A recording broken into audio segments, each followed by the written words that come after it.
More steps towards the one world religion have just taken place on September 14th and 15th, 2022, with Catholicism and Islam pretty much coming together and say, yeah, we worship the same God and we're brothers and sisters, just different paths to a different God. This is all falling under the umbrella of the uniting of the Abrahamic religions, Judaism, Islam, and Christianity, of course, but not the real Christianity. It's Catholicism that's being united under this one world religion. The big event that took place on September 14th and 15th was at the 7th Congress of Leaders of World and Traditional Religions, and it concluded on last Thursday. But before I get into that, I'll briefly just touch on and remind people of the Abrahamic family house being built in Abu Dhabi, where it's a religious center for Catholics, Muslims, and Jews to all come together and worship all through the Abrahamic religions there at this one thing. The reason this is important is because 2 Thessalonians 2:4 tells us that the Antichrist will demand the worship of himself and his image from everybody, and anyone who doesn't worship him, these people will die. Actually, they will become martyrs, because the only people who won't worship him will be true believers in Jesus Christ, which is not mentioned by Pope Francis at any of these big meetings. So let me read a little bit from this article about it. The world religions leaders today adopted the Human Fraternity document signed by His Eminence, the Grand Imam of Al-Azhar and Chairman of the Muslim Council of Elders, Dr. Ahmed Al-Taib, and His Holiness Pope Francis, their name, not mine, of the Catholic Church in Abu Dhabi in 2019. And this came during the 7th Congress of Leaders of World and Traditional Religions, which concluded on Thursday. Some highlights from the World Congress of Religions. We note that pluralism in terms of differences in skin color, gender, race, language, and culture are expressions of the wisdom of God in creation. Religious diversity is permitted by God, and therefore any coercion to a particular religion and religious doctrine is unacceptable. So, as you can tell, they're not saying here at these events that Jesus Christ is the Son of God, the Messiah, the only way to heaven, because that would contradict Islam and Judaism. So it's uniting. Everybody's giving up the truth here. They're all just coming together to get along, to give up the truth, which is that salvation is found through Jesus Christ alone. Back to the article, it says, we recognize the importance and value of the document of human fraternity for world peace and living together between the Holy See and Al-Azhar al-Sharif. And then they mention 2 different documents that were resolved and signed into place by the UN General Assembly, as well as the Makkah Declaration adopted in Mecca in 2019.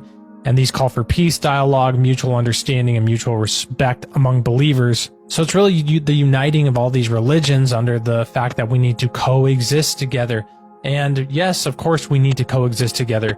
But the problem here is that they're starting to aim it towards we serve the same God. We worship the same God. You know, these Abrahamic religions are just different expressions of God to different people. And that's an absolute lie. The Jewish people are stuck in the old covenant, not accepting the new covenant. Islam is clearly, the Quran was written 600 years after the Bible, and they're clearly ripped off stories Muhammad ripped off and manipulated to create his own religion in the same region from the same stories. I mean, Muhammad even demanded that the original manuscripts for the Quran be destroyed. Why would he demand that? Because to cover it up, obviously. So the one truth is found within the biblical text alone, within the Old and the New Covenant mixed together, the New Covenant, salvation through Jesus Christ alone. So really it was this document of human fraternity. It was signed by the Pope and this Grand Imam and adopted at the 7th Congress of Leaders of the World and Traditional Religions in Kazakhstan. It's the uniting of the world under a one world religion that the Antichrist will be the head of eventually. A glimpse of the 7th Congress of Leaders of World and Traditional Religion. Here's from Vatican News, and I was reading through this article and noticed something interesting, that Congress, the 7th Congress of Leaders of World and Traditional Religion, came to life in 2003 in the wake of the tragic September 11th attacks of the United States and following Pope John Paul II's second Spirit of Assisi meeting in 2002. So here's just another thing that came out of the September 11th attacks. Pretty interesting to note that. Worth noting about this interfaith meeting is that it took place within a pyramid. Kind of strange that that's their building of choice. Also, Pope Francis said that his goal for this meeting was peace and unity, of course, very similar to what we know in 1 Thessalonians 5:3. Peace and security is what they'll be saying, and then sudden destruction comes on them like labor pains on a pregnant woman, and they will not escape. And that's the whole point, really, of this whole meeting, really.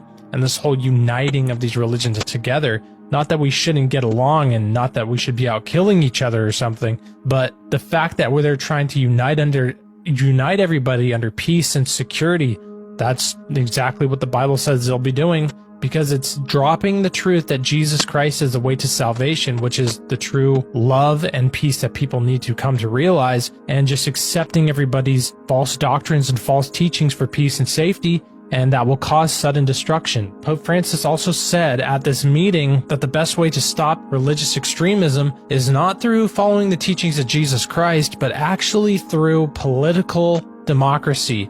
So just enforcing the fact that what the Antichrist will have, which will be the one world government, one world religion. And again, Pope Francis does not mention the truth that salvation is found through Jesus Christ alone, but in fact says this, and this is from Vatican News on the article called Pope in Kazakhstan Religions Key to Building World Peace and Understanding, in reference to this meeting that took place. It says, in his speech to the Congress, the Pope began by addressing everyone as brothers and sisters in the name of the fraternity that unites us as children of the same heaven. He noted that before the mystery of the infinite that transcends and attracts us, the religions remind us that we are creatures, not omnipotent, journeying towards the same heavenly goal. I mean, out of his own mouth. I mean, the fact that people who are Catholics don't see that this guy's pushing for one world religion is insane. I mean, it's absolutely clear as day that this is what he's pushing for, saying we're all going to the same heavenly goal.